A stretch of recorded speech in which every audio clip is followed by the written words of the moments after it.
Emotional mind control comes in a couple of forms.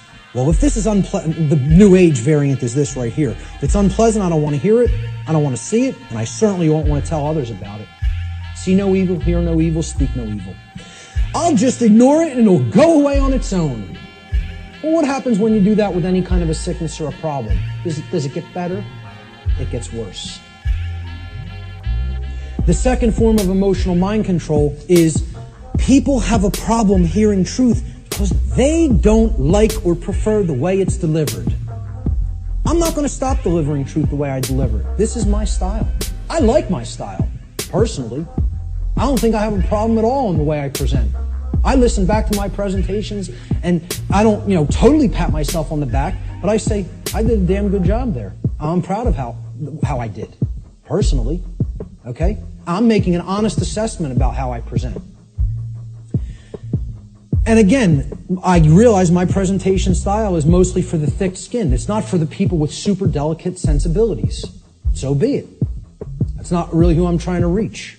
I'm trying to do vertical integration, not horizontal integration. Build up the community of people who really get it, and they can start propagating it to the masses.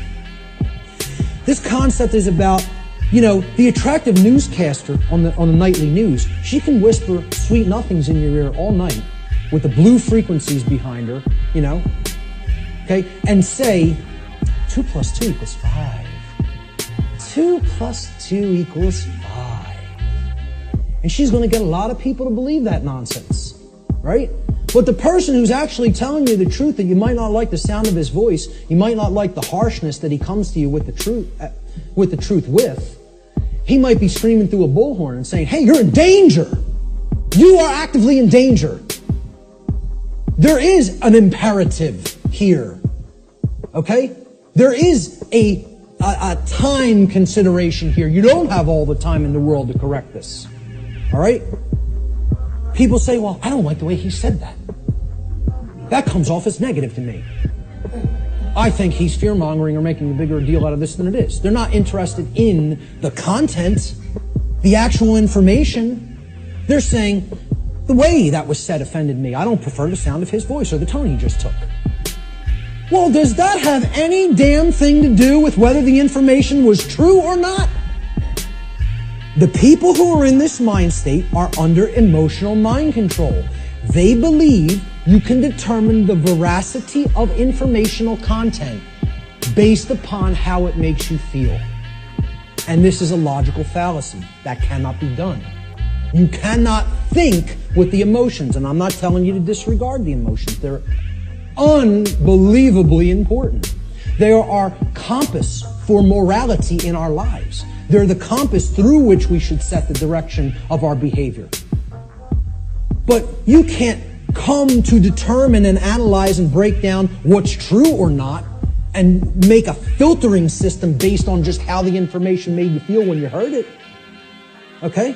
You have to actually think with the mind, with both hemispheres of the brain, with true intelligence to come to filter and determine what's true. Okay? No matter how much anybody wants to, give you that soft, sweet, pleasant, emotional voice, okay? That person's still lying to you. And no matter how much the person who comes with an abrasive, harsh, nasty, or scratchy voice might keep telling you 2 + 2 = 4, and you don't personally like their tone, guess what, folks? It still equals 4 at all times and places. That's the truth. No amount of pleasantry or wrapping up the lie is ever going to make this statement on the left here true. Ever. But yet, that's what people would rather prefer to hear if it's told to them in a nice, pleasant tone. Truth is belligerent, as I said at the beginning of the presentation. It is, by its very nature, at war with the forces of falsehood and deceit. Correct. We literally believe that we are in the right to ignore a message of truth if the messenger is somehow distasteful to us. I would argue this to be a symptom of total madness. That's an anonymous quote I also found on a forum. And that's a great piece of wisdom. That's a gem of wisdom right there. It is total madness to disregard truth just because we don't like the way it was said. It's called emotional mind control. It's been a big part of my work that I've tried to explain to people.